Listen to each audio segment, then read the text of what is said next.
Okay, we're going to get started. Our first panel this afternoon is called Making Green Infrastructure Work for Your Community. And if I could have the panel members, Steve and Adriana and Carter, come down. Okay. So our moderator for this afternoon's session is Maureen Krudner from EPA Region 2, and she is the Green Infrastructure Coordinator for the Office of Water at EPA. Thanks, Maureen. Thank you. You'll introduce. Yeah, just attach it. Okay. And they, okay, then I'll pass it. Okay, I think we're going to do the four presentations. Okay. Hi, good afternoon. Welcome back. Hope you all are getting warm. I think we had some really interesting presentations this morning, and I'm really looking forward to hearing from our four panelists this afternoon. I believe they're going to hit on some very key topics related to implementing green infrastructure in your communities. We should hear about prior planning, partnership building, which we've already heard an awful lot about this morning, and hopefully everyone realizes the importance of building those partnerships. We're going to hear a little bit about co-benefits, monitoring and evaluation of practices, and of course we're going to hear from New Jersey a little bit more about regulation and how green infrastructure fits into those regulations. I'm going to just give you a little introduction to each of our speakers, and then we'll go through the agenda and let them give their presentations. First, we have Kloss. He's the Office of Water's Green Infrastructure Coordinator from our EPA office down in Washington. He works on assessing how green infrastructure practices can address wet weather issues while still achieving community, environmental, and social goals. He also collaborates with federal, state, and local NGO partners on green infrastructure issues, and he's extremely helpful to us in Region 2 with a lot of the information that they provide to us from headquarters. Next, we're going to hear from Carter Strickland. He's currently a Vice President and Managing Principal with HDR, which is a large international architectural and engineering consulting firm. Carter's, throughout his career, he's worked on solutions to sustainability, regulatory and environmental issues, and among his other successes, while he was the Commissioner of the New York City Department of Environmental Protection, he was the architect of the New York City Green Infrastructure Plan, which was a $2.4 billion investment, and it amended their consent order, and it created 11 separate long-term control plans for New York City. Our third speaker will be Stephen Marks. He's the municipal manager for the city of Hoboken. He was the acting administrator in 2012 when Superstorm Sandy had too many S's in that. And since that time, he's been working on managing the city's capital planning and programming with a focus on recovery, resiliency, sustainability, and green infrastructure. Before joining the city of Hoboken, he worked for Hudson County in a variety of positions, and we're looking forward to hearing from him today. And Adriana Caldarelli, she's with New Jersey DEP. She's an environmental specialist, and she is the Green Stormwater Infrastructure point person for the department. She provides statewide technical guidance and support, as well as green infrastructure outreach and education. Her recent work has been focused on CSO communities, and she helps with community-based planning and initiatives, and she serves as the liaison between local communities and the department. So with that, let's get started with Chris, and we'll run through each of the presentations, and then we'll do Q&A later on. I think we're very fortunate we have quite a bit of time allotted for Q&A at the end of this panel. Thanks, Maureen.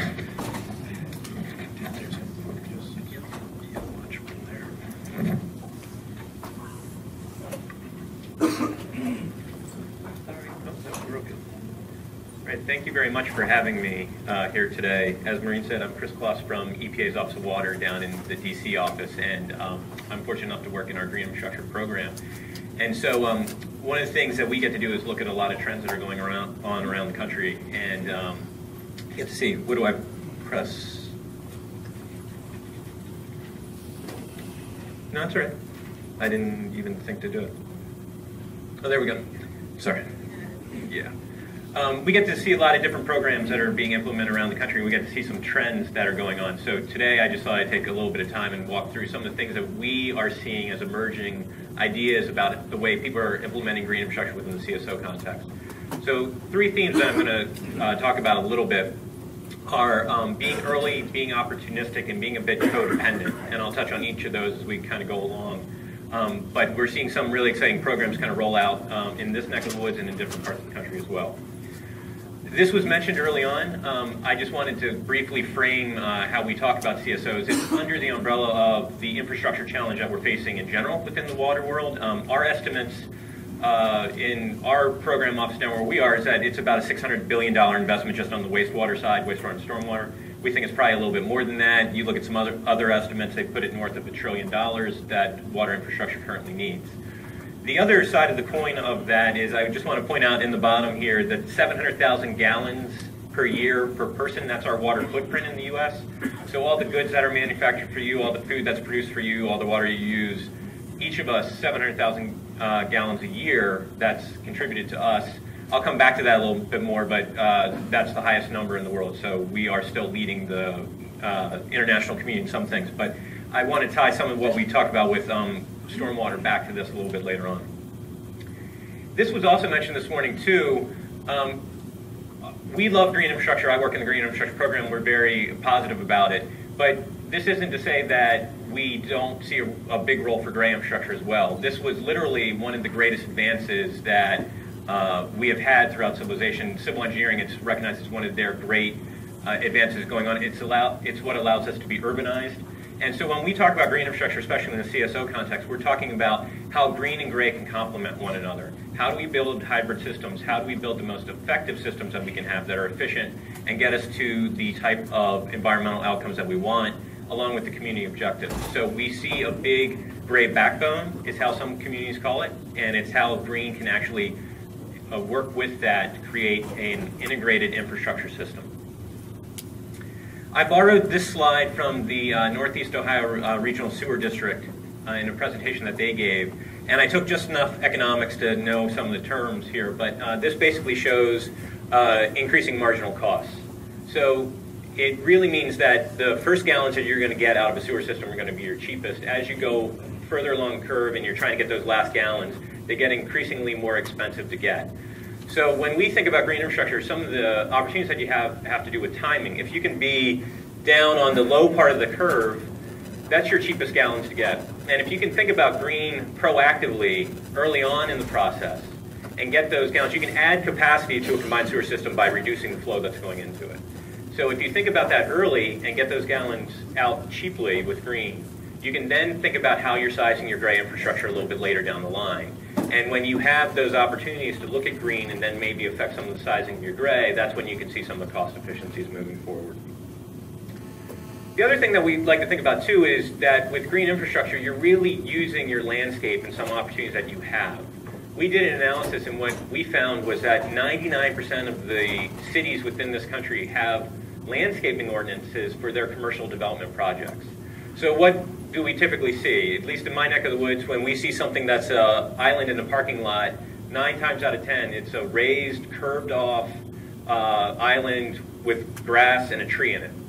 It doesn't take us much more design to get to a depressed situation that can take on stormwater. And the same way, using our right-of-way space to introduce bioswales, rain gardens, and things like that. Or even when we get in different parts, I actually pulled this picture from the Southwest. This is all permeable pavement, bioretention. These are integrated into the landscape, making use of the opportunities that we have, converting some of those areas that we have into usable functional space. And it doesn't take a whole lot to get us there if we kind of reimagine the spaces as we think about them. Now I'm just going to kind of run through a couple of different pictures that we see and talk about some examples. This is from the Marlboro pilot project out in Kansas City, Missouri. This is a CSO project that they did in about a 100-acre residential neighborhood. And the reason they did this was, it was right off the bat, green was cheaper than gray. They have a gray solution already kind of penciled out for 2 storage tanks. they could do these bioswales and curb bump outs and all the associated infrastructure for cheaper. But what they did that was really smart was that they did almost all the other infrastructure improvements that this neighborhood would need at the same time. So the top picture is the before picture. You can see it's an open section roadway. The sidewalks aren't in great repair. So when they came through with this project, this is actually a CSO project, but to most of the community, what they're seeing is community enhancements and community betterment. You have improved pedestrian access, you have traffic calming, you have enhanced green space. So I think this is really unique as a green infrastructure project. This is, literally designed to reduce millions of gallons of CSO discharge, but when most people walk through their community, that's not what is the first thing that's coming to mind for them. So it's really engaging the community on issues and projects that are exciting to them. Chris showed this picture a little bit earlier, and he brought up the exact point that I like to bring up about this as well, as stormwater being the ancillary benefit to this project. If you look at the people that are walking along the connected corridor, what they're really noticing about this is the improved multimodal transportation that they have. They can bike, they can walk, they have safe pedestrian access. But this is also capturing millions of gallons of stormwater. So, within the program, we're not too proud to, be this secondary purpose that people see in here. And as a matter of fact, some of our most successful projects are ones that people don't even realize that stormwater is actually part of the program. What they're seeing is really great public works projects that give their community some other benefit. And this is providing nice connection for the Syracuse community. The other thing that we talk about a lot is trying to be codependent. So this is a picture from Lancaster, Pennsylvania. This is one of their green alley projects. The picture on the left is the alley prior to improvement. So this, they had a number of alleyways that had significantly deteriorated over time from trash trucks just damaging the alleyways themselves. So when they went to redesign and improve these systems, what they did was they integrated permeable pavement and stormwater management into it. And what they found was that doing that only added 10% to the overall project cost. So if you're going to do this solely as a CSO project, you would look and say, oh, $22 per square foot, that's pretty large. But if you're just looking at that incremental difference of $2 a square foot, that has some attractiveness to it. And that's one of the things that we ask people to do when they're looking at this is, where are you doing other capital improvement projects? One of my old bosses used to say about green infrastructure, the idea is just add water, right? If you're doing street improvements, you're already digging up the street, you're already pulling out curbs and gutters. Let's look for opportunities to do green infrastructure because you're already embedded in that process anyway, and it makes it a bit more cost effective to do the water as a tag along to that. Chicago has a very similar program. They've been undertaking a CSO program for a very long period of time, and they have more alleyways than any other city in the nation. And those alleyways were not improved. They weren't connected to any sewer system, and they were having problems with backyards flooding and all the associated localized flooding. And they really were hesitant to then take all these unimproved alleyways and tie them into their combined sewer system because the whole purpose of their project was to get water out of the system. So what they decided on was an on-site treatment system with permeable pavement. And what they did was also, they used low albedo concrete to address urban heat island, they used recycled materials, and they used dark sky lighting. So it's a multi-benefit project, and they put out this Green Alley Handbook as kind of a template for what they're doing that gives designs for this as well. So you're starting to see some markets created around different ideas that people are developing and using, their actual infrastructure to manage water in a more, sustainable fashion, and actually using it to offload a lot of water out of their sewer system. Chris mentioned this as well with the Jim Boeheim parks. This is also in Lancaster, the picture on your top left, permeable pavement for basketball courts. The residents that use it love it because the courts are dry right after it rains. We've also heard from Philadelphia that it actually reduces some of the noise that comes off the courts itself, so the neighboring residents like it just as much. And it's using these public places to manage stormwater. And then the bottom left is a stormwater feature in a Philadelphia park. Trust for Public Land was here. They've had a lot of work for looking at how you can use parks to manage stormwater. This is an area where there's a lot of synergies. We want to introduce green space. When we've met with TPL, they've said one of our goals is to have every urban resident within a 10-minute walk of a park. And we can use a lot of that open space, that green space, to think about how we manage water because those parks are not necessarily used during rain events. And it's just a great way to kind of get dual purpose out of one single project. And as a matter of fact, we've talked to one community, and they like to tell a story where they came forward with their community with the stormwater project, and the community wasn't for it, and they, told them to take it back, and they came back a year later with the exact same project, except they named it a park project, and the community was all for it, and they moved forward with the exact same design that they had had previously the year before. Part of it's just how you sell it and how the community is engaged with it. I wanted to switch gears a little bit because when we talk about wet weather, we really talk about water. So this is just a map that Tetra Tech had pulled together with NRDC a couple years ago, looking at areas of the country that were going to have issues with water supply in 40 years based upon climate change scenarios. And you can see that the red and the dark red are the really troublesome areas of the country. And it isn't that surprising to see Texas in the Southwest is lighting up. But if you look along the I-95 corridor back in D.C. where I live, and then further up through Pennsylvania and New Jersey, you see some areas lighting up there as well.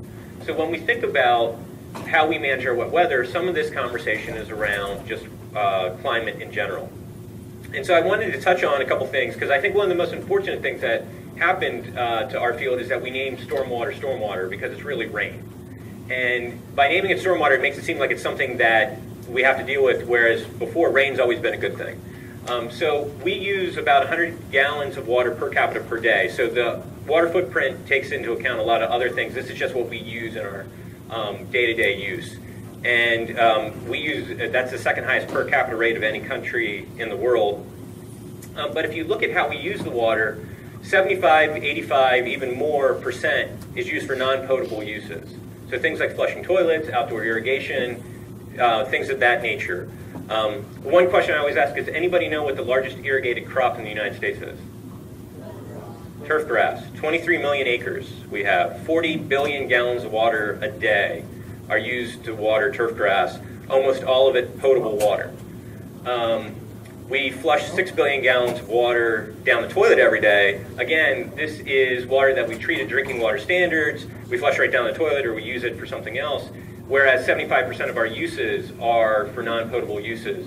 So something like rain, that is a huge pollution problem for us because of CSOs, because of stormwater discharges, actually can serve a very beneficial use if we start thinking a little bit differently about how we use rain as a resource rather than it just being a waste. It's a shame that we've gotten to the point where we think about stormwater as a pollution problem rather than just the resource that it is.